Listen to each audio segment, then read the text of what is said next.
जो राम से नफरत करता है वो हिंदू नहीं हो सकता है। राम मंदिर को रोकने का प्रयास हुआ है जिसे सारी दुनिया जानती है। राम के प्रति श्रद्धा किसकी है यह मुझे बताने की जरूरत नहीं है। सच और झूठ को झूठ ना कहा जाए। मैंने महसूस किया है कि कांग्रेस में कुछ ऐसे नेता हैं जिन्हें राम मंदिर से ही नहीं राम से भी नफरत है। कैसे देखिए? देखिए, मैं पूज्य आचार्य प्रबोध कृष्णन जी को साधुवाद देता हूं। देर साए दुरुस्त आए। मैं कई बार उनसे सवाल पूछा, कई डिबेटों में पूछा, कई जगह सम्मेलनों में पूछा, कई जगह संतों की बैठक में पूछा, कई जगह मुलाकातों में भी पूछा कि पूज्य महाराज जी, आप कांग्रेस पार्टी के साथ हैं, कांग्रेस पार्टी के नेताओं को समझाइए। कांग्रेस पार्टी के नेता, चलिए ठीक है, बीजेपी का विरोध करिए, अच्छी बात है, आरएसएस का विरोध करिए, अच्छी बात है। आरएसएस मतलब भगवान राम नहीं, बीजेपी मतलब हिंदुत्व नहीं, सनातन नहीं। सनातन पे सबके अधिकार है, हिंदू पे सबके अधिकार है, हिंदुत्व पे सबके अधिकार है, भगवान राम पे सबका अधिकार है। लेकिन इन कांग्रेसियों की बुद्धि शुद्ध नहीं है। एक कॉलोनी कांग्रेसी वक्त आने पर गिरगिट जैसे रंग बदल देते हैं। आप समझिए, राहुल जी क्या कहते हैं, मंदिर नौजवान जाता है लड़की छेड़ने के लिए, बाद में त्रिपुंड लगा लेते हैं, मंदिर मंदिर दौड़ने लगते हैं। हिंदू और हिंदुत्व में फर्क समझते हैं। वो कहते हैं हिंदुत्ववादी देशद्रोही है, आतंकवादी है। आप देखिए किस प्रकार से राम जन्मभूमि के विरोध में कांग्रेसियों ने 16-16, 17-17 वकील खड़े कर दिए, उससे भी नहीं हुआ तो उन्होंने कहा दिया कि भाई अभी फैसला नहीं आना चाहिए, इससे बीजेपी को लाभ मिलेगा। वो भी नहीं, कोर्ट नहीं स्वीकार किया।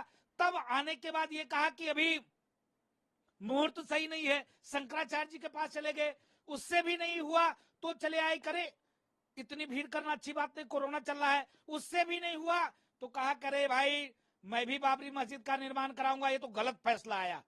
एक से एक टिप्पणी करना दुर्भाग्य की बात है। आचार्य प्रमोद कृष्णन ने सही कहा है, कोई गलत नहीं कहा है, सही कहा है कि हमको बताने की जरूरत नहीं है। हिंदुस्तान के रहने वाला हर व्यक्ति जानता है कौन राम का है और कौन रावण का है, कौन चाहता है कि अयोध्या में राम मंदिर बने, कौन नहीं चाहता राम मंदिर बने। आज मैं डंके के चोट पे कहता हूं, अयोध्या तो झांकी है, मथुरा काशी बाकी है। आज दीपावली अयोध्या में मना रहे हैं, भव्य दिव्य दीपोत्सव कर रहे हैं। आने वाले जनवरी में भव्य दिव्य मंदिर का जो है वो प्राण प्रतिष्ठा करेंगे। उसी प्रकार आने वाले दिनों में भगवान कृष्ण के मैं डंके की चोट पे कहता हूं, एक धर्म गुरु होने के नाते, एक पीठ से जुड़े होने के नाते मैं जिम्मेदारी पूर्वक डंके की चोट पे कहता हूं, जैसे अपेक्षा करता हूं संघ विचार परिवार से, जैसे धारा 370-35 को खत्म किया, जैसे आप राम जन्मभूमि मंदिर निर्माण में प्राणों की न्यौछावर करके आपने संघर्ष किया, आज बन रहा है, उसी प्रकार से पार ब्रह्म परमात्मा भगवान श्री कृष्ण की जन्मभूमि पर शाही मस्जिद को हटाकर मंदिर बनाने में आप मेरा सहयोग करेंगे, ये आपके ऊपर मेरा विश्वास है।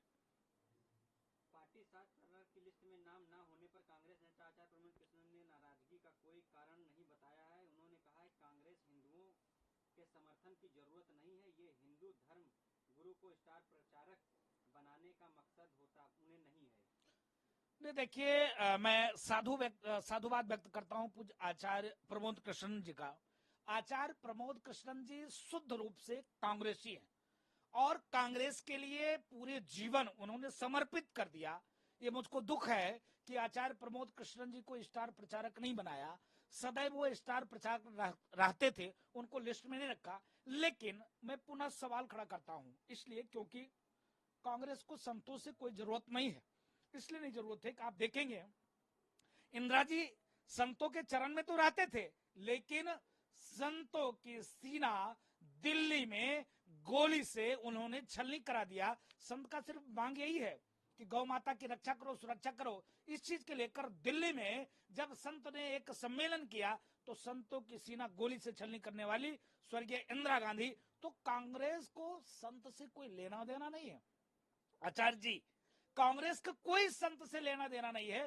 कांग्रेसी वह छद्म भेषधारी एक पार्टी है जो जिसका दादा इस्लाम को मानने वाला, पिता ईसाई, माँ ईसाई, बेटा हिंदू बना फिरता है, तो ये नहीं चलने वाला है।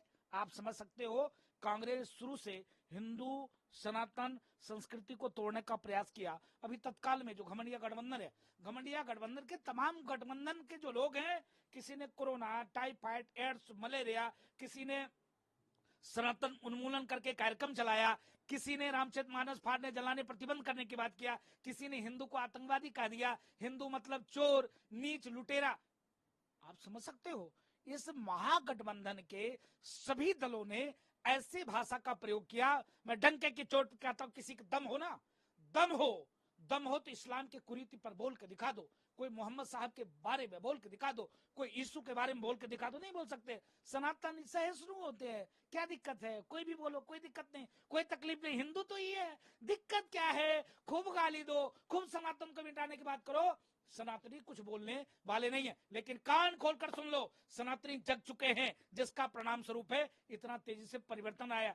3 से 3.5 हो गए, 3 से 350 लोग हो गए हैं। आप समझो, एक घंटी डुलाने वाला, शंख फूकने वाला, माला फेरने वाला क्या हो गया पता है आपको? मुख्यमंत्री हो गया भाई। इसलिए अभी भी सजग हो जाओ, सतर्क हो जाओ, बिना सनातन का काम करने वाला नहीं है। और पूज्य आचार्य प्रमोद कृष्णन शुद्ध रूप से कांग्रेसी हैं, कांग्रेसी ही रहेंगे, लेकिन आज उनकी पीड़ा को मैं समझता हूं और उन्होंने सही कहा है। कांग्रेस से, सनातन से कोई लेना देना नहीं। अगर जो भी सनातन के बारे में कांग्रेस में बोलेगा, उसको कांग्रेसी निकाल कर बाहर कर देंगे।